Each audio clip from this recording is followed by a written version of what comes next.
राम कबीर।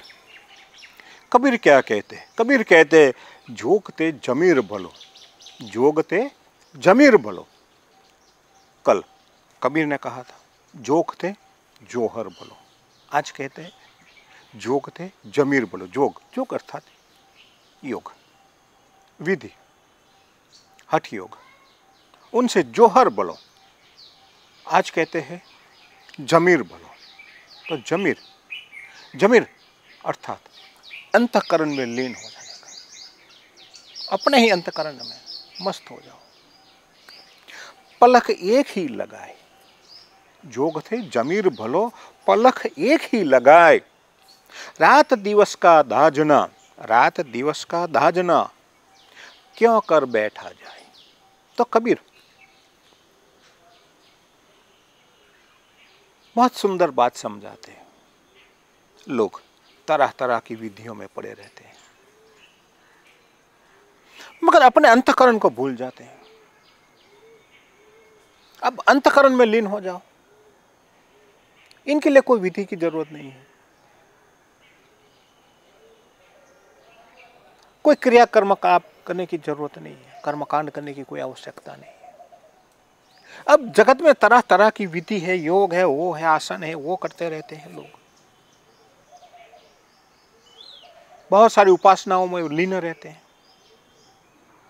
तो कबीर भी कहते हैं यदि मैं भी ऐसी तरह तरह की उपासनाओं में पड़ जाता तो एक कपड़ा कौन बुनता। एक कपड़ा जो बुनने की बात है, और कपड़ा कौन बुनता, और कपड़ा नहीं बनता, कपड़ा बनता नहीं तो रोटी कौन देता। रोटी तो चाहिए, अब खाने के लिए रोटी चाहिए, अब रोटी आती कहां से है, तो कपड़ा बनता है। अब कपड़ा कब बनता है, अब समझ में बैठ जाइए तो कपड़ा अपने आप तो बुनना शुरू नहीं होगा ना, ऊपर से परमात्मा आकर वो काम करेगा। तो कबीर कहते हैं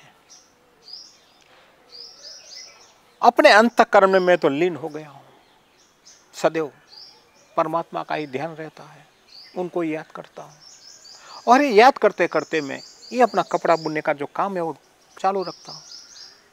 यही तो मेरे लिए बहुत बड़ा योग है, यही तो मेरे लिए बहुत बड़ी उपासना है, वही तो मेरा कर्म है, कर्तव्य है। दुनिया के सारे लोग अपना काम धंधा बंद कर दें, सारे लोग सन्यासी बन जाए, तो दुनिया का काम चलेगा कैसे। और कुछ लोगों ने ऐसा भ्रम का पुलिंदा फैला कर रखा है, यदि आपको मोक्ष चाहिए, मुक्ति चाहिए, तो सन्यासी ही बनना पड़ेगा। सन्यासी बनोगे तभी मुक्ति मिलेगी, तभी मोक्ष मिलेगा, तभी स्वर्ग मिलेगा। कबीर इस बात के सहमत बिल्कुल नहीं है।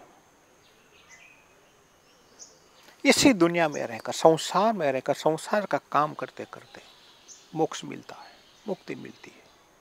और कौन सी मुक्ति, कौन सा मोक्ष। और मुक्ति और मोक्ष की जो बात है, वो मोक्ष और मुक्ति ये नहीं है जो जीवन के बाद मिलने वाली है। लोग समझाते तुम मर जाओगे तभी मुक्ति मिलेगी, तभी मोक्ष मिलेगा, ऊपर जाओगे तभी मिलेंगे।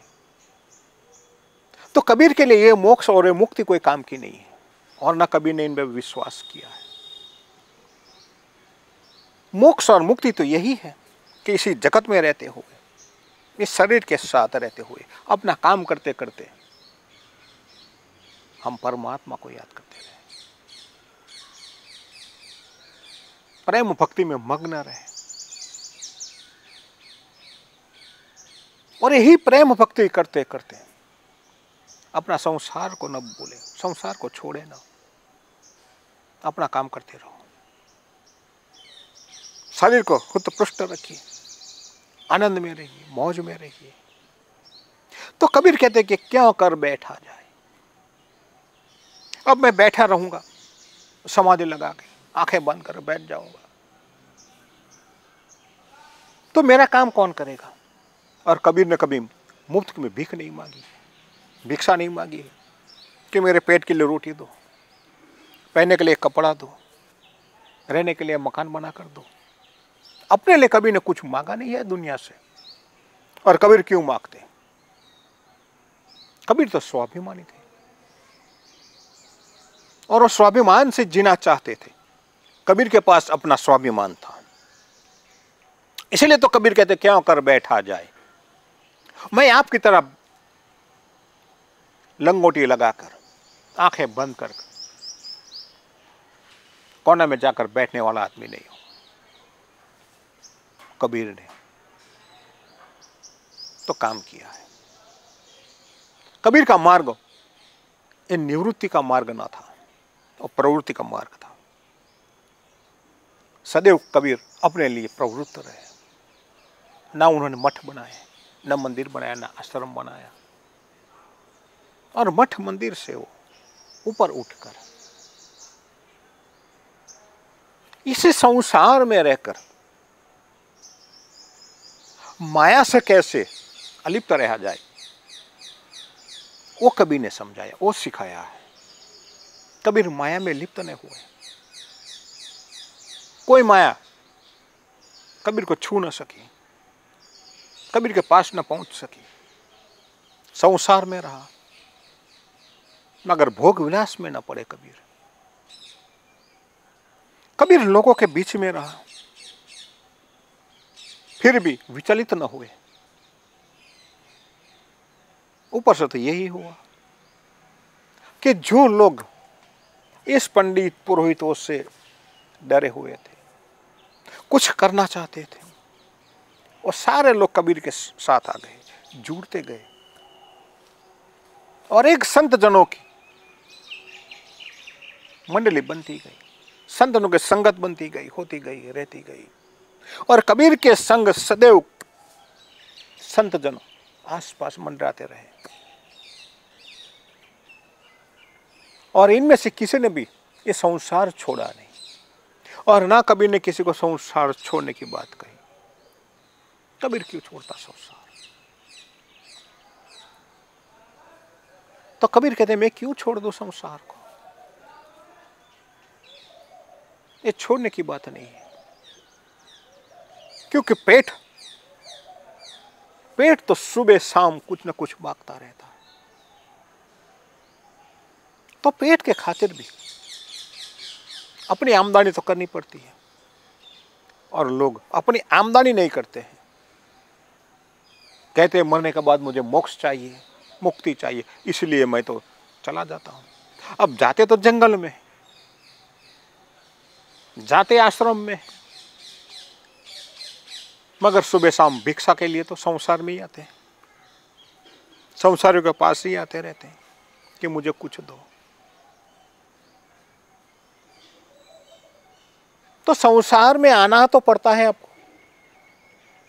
सीधे नहीं आते हो तो घूम कर आते हो, मोड़ कर आते हो। संसार में पेट के लिए आते हो। तो कबीर कहते हैं क्यों कर बैठा जाए, मैं आपकी तरह नहीं बैठने वाला हूं।